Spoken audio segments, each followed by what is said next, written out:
یاد رکھو میرے عزیز کہ عورت کا حسن و جمال جو ہے اس کی عفت و حیا میں، جب عورت کا حیا چلا جائے وہ حسن نہیں باقی رہتا، وہ جمال نہیں باقی رہتا، وہ کمال نہیں باقی رہتا، وہ معصومیت نہیں باقی رہتی۔ اصل جو عورت کے لیے اللہ نے بیوٹی بنائی ہے نا، وہ اس کی عزت ہے، اس کا عصمت ہے۔ کہ اب دیکھیں کہ سب سے پہلی بات جو بی بی مریم کہتی ہے، جبریل سے مخاطب ہے، کہتی ہے کیا کر رہے ہو؟ لم یمسسنی بشر، مجھے تو کسی بندے نے ہاتھ تک نہیں لگایا۔ اور اللہ نے جو بی بی مریم کی قرآن میں تعریف کی ہے، اللہ نے جو قرآن میں بی بی مریم کی صفت بیان کی ہے، یہ آپ سورۃ التحریم اٹھا کے دیکھیں تو کیا ہے؟ وَمَرْيَمَ ابْنَتَ عِمْرَانَ الَّتِي أَحْصَنَتْ فَرْجَهَا فَنَفَخْنَا فِيهِ مِن رُّوحِنَا۔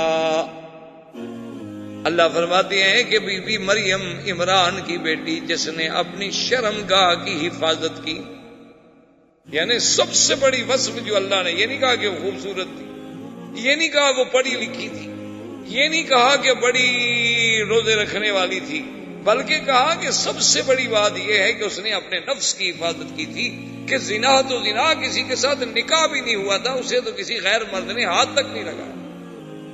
اسی طرح اللہ پاک نے جو قرآن میں فرمایا ہے، آپ دیکھیں گے کہ اللہ تبارک و تعالیٰ قرآن میں فرماتے ہیں کہ ہم نے وحور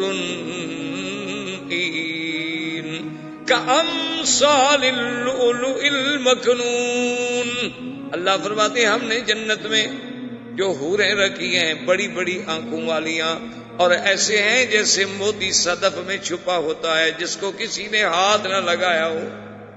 اور آگے قرآن پھر وصف بیان کرتا ہے کہ لم یطمثہن انس قبلہم ولا جان، کہ وہ حوریں ایسی پاک ہوں گی کہ میرے جنت والے شخص جس کو وہ ملیں گی اس سے پہلے کسی انسان تو انسان، کسی جن نے بھی ان کو ہاتھ نہیں لگایا ہوگا۔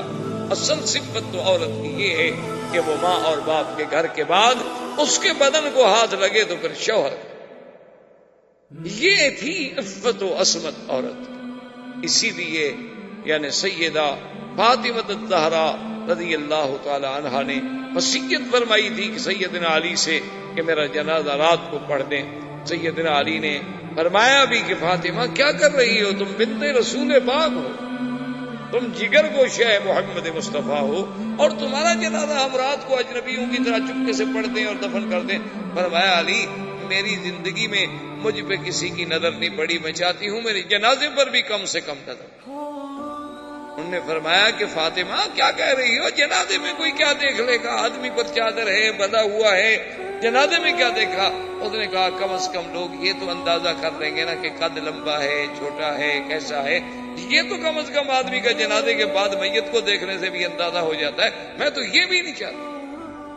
آپ اس کے مقابلے پہ آج موجودہ دور کی بیٹیوں کی آپ ذرا تصور کریں، ان کی تہذیب کا، ان کے تمدن کا، اور وہ اس پہ کتنا فخر کرتی ہیں جب وہ بازار کی زینت ہیں، جب وہ لوگوں کے لیے سنگار کرتی ہیں، جب وہ دیکھنے کی ایک ڈیکوریشن پیس ہے کہ اس کو سب دیکھتے رہیں کہ بڑا ہے عجوبہ عناد کا۔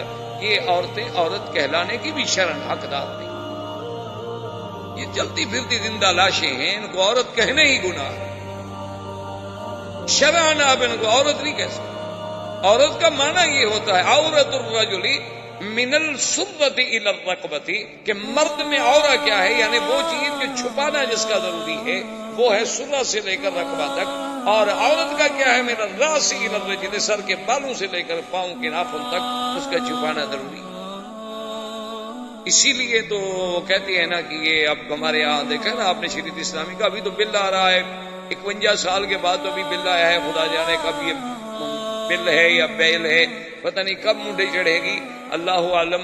تو بہرحال جب بھی کسی کو اپنا خوف لاحق ہو پھر اسلام بڑا یاد آتا ہے، جیسے آپ کا بڑے سے بڑا آدمی مر جائے مولوی یاد آتا ہے نا جنازے کے لیے، ویسے تو مولوی بڑی حقیر جانور ہے نا، کوئی مر جائے تو پھر مولوی کو بلاؤ، کیوں؟ ان کو تو پتہ ہی نہیں کہ ابا جی کو غسل کیسے دینا، ان نے کبھی پڑھا ہی نہیں کہ میت کو غسل کیسے دینا ہے، تو لازمی بیچارہ مولوی ہی دے گا۔ ورنہ اگر بیٹا جانتا ہو تو اس سے زیادہ کون حقدار ہے کہ مولوی غسل دے؟ لیکن باپ نے تو کبھی زندگی میں بیٹے نے باپ کو غسل نہیں کرایا، تو مرنے کے بعد کب قریب جائے گا؟ بلکہ اور بھی عورتیں کہیں گی وہ دور رکھو جی، خام خواہ ایسا نہ ہو کہ میت اس کو بھی پکڑ لے، میت کے قریب ہی نہ جائے۔ تو یہ میرا کہنے کا مقصد، شور آ رہا ہے ہر طرف کہ اسلام آ گیا تو یہ ہو جائے گا، اسلام آ گیا تو عورتیں اندر بیٹھ جائیں گی، اسلام آ گیا تو عورتیں قیدی بن جائیں گی، اسلام آ گیا تو 4 شادیاں ہو جائیں گی، پتہ نہیں اتنی عورتیں لے کے رکھی ہوئی ہیں کہ ہر آدمی کو 3 اور دے دیں گے۔ کیا تہذیب ہے، کیا اعتراض ہے اللہ کے قرآن کے مقابلے؟ اور اعتراض کرنے والے کون ہیں؟ جنہوں نے نہ کبھی قرآن پڑھا ہے نہ حدیث مصطفیٰ پڑھی۔ لارڈ میکالے